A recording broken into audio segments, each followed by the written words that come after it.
আসসালামু আলাইকুম। সম্প্রতি নবম পে স্কেলের সুপারিশ করা হয়েছে, আর বরাবরের মতোই একদল মানুষ এর বিরোধিতায় সরব হয়েছেন।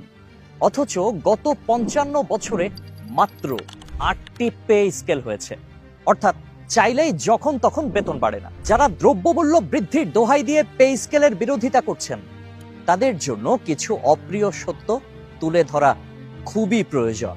অনেকের ধারণা সরকারি চাকরি মানেই টাকার পাহাড়, কিন্তু বাস্তবতা হলো একজন প্রথম শ্রেণীর কর্মকর্তা ২৫ থেকে ৩০ বছর চাকরি করার পরেও মাসে ১ লাখ টাকা বেতন পান না।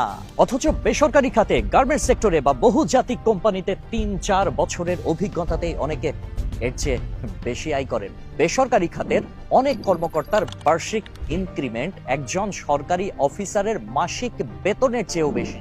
সেখানে ১০-১৫ লাখ টাকা বেতন বা আলিশান সুযোগ সুবিধা নিয়ে কারো মাথা ব্যথা নেই। যত আপত্তি কেবল সরকারি কর্মকর্তা কর্মচারীদের সামান্য বেতন বৃদ্ধি নিয়ে।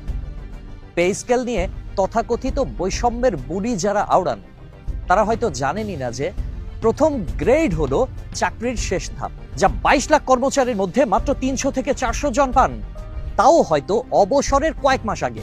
বাকি সব গ্রেডের বেতন অবসরের আগ পর্যন্ত মুদ্রাস্ফীতির সাথে লড়াই করতে করতে নিঃশেষ হয়ে যায়। তাই বোকামি না করে বাস্তবতাকে বুঝতে শিখুন। দুর্নীতির বিরুদ্ধে আমরা সবাই সোচ্চার। একজন দুর্নীতিবাজের কারণে গোটা সরকারি সমাজ কলঙ্কিত হয় না, বরং মনে রাখা প্রয়োজন বেসরকারি খাতেও তেল মর্দন বা বিদেশের আমোদ ফুর্তির আড়ালে বিশাল দুর্নীতির জাল বিস্তৃত। দুর্নীতি যে খাতেই হোক তা পরিত্যাজ্য, কিন্তু তাই বলে সাধারণ সৎ কর্মচারীদের না খেয়ে থাকার ব্যবস্থা করা কোনো সমাধান নয়। গত ১১ বছরে দ্রব্যমূল্য এমন কোনো বছর নেই যে বাড়েনি।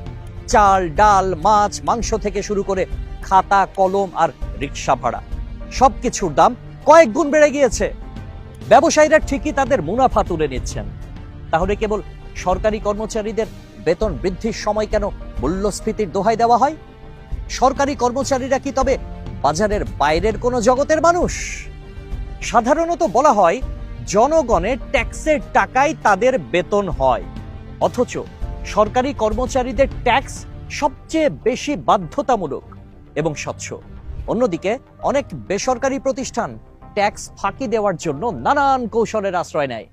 মূলত প্রতিহিংসা আর সস্তা জনপ্রিয়তার জন্য কিছু তথাকথিত অর্থনীতিবিদ, ফ্রিল্যান্সার এবং প্রভাবশালী ব্যক্তিরা এই পে স্কেলের বিরোধিতা করছেন।